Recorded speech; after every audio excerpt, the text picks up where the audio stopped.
por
FEMA plans to imprison American citizens have generated a lot of interest around the country in locating the potential prison camps throughout the country. These may be facilities currently being used as prisons, such as those you saw earlier, or prisons that are being built supposedly in the name of the war on drugs, or facilities that have other uses but which could be quickly used to detain large numbers of people, such as this Amtrak facility in Beech Grove, Indiana. We're standing now in the main parking lot, which doesn't look too sinister. At this level, it is a very large parking lot, fenced on all sides by fence topped by barbed wire. It also has these electronically operated turnstiles.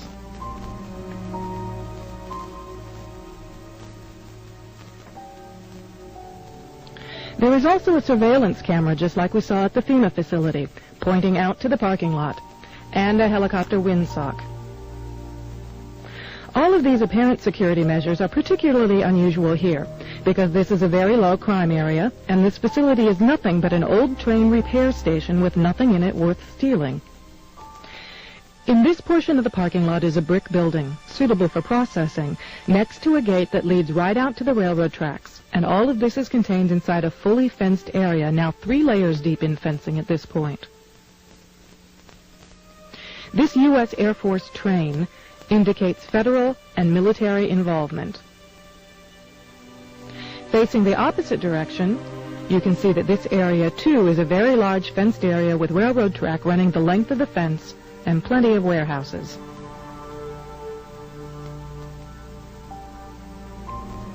This facility was supposed to have closed in June of 1993, yet instead several $1 million in federal funds have been spent on supposed renovations over the past 2 years. Helicopter windsocks and markers are evident throughout the property. This small building is the only way into a particular fenced area. Inside this building, we see more of the motion-activated detectors, electronic turnstiles, and prison bars.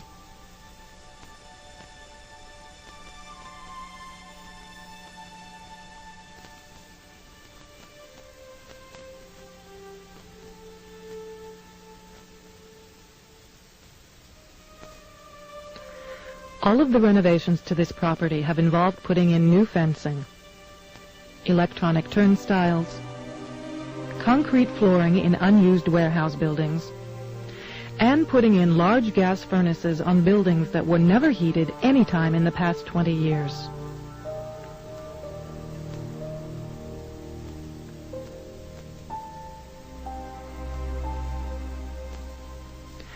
Outside this building is fencing and a cattle run section of fence, all topped by barbed wire, pointing inward, not to keep people out, but to keep people in.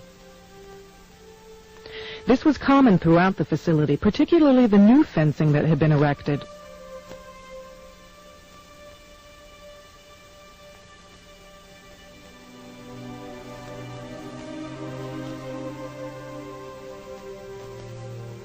Inside the fenced area on the other side of the building, you'll see signs that say Red Zone, right up next to the railroad tracks that run the length of the fenced area. Next to the Red Zone sign, you can see closely numbered markers on the fences that are too closely spaced to be parking markers, just as if they plan to have people line up to board the trains.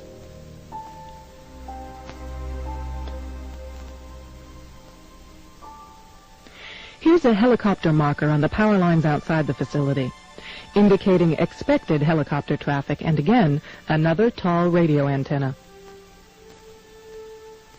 Looking around, you can get an idea of how huge this place is and how many people it could contain in its fenced-in area. In yet another fenced area, we see a large warehouse building at the end,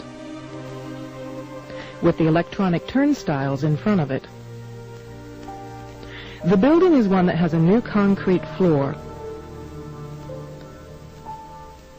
and its doors and windows have all been blocked. Outside, there are new gas pipes.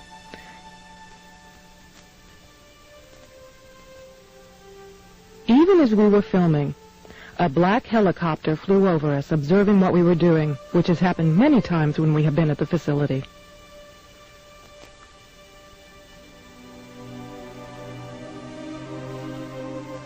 The gas lines and gas pipes at the facility run the length of the buildings.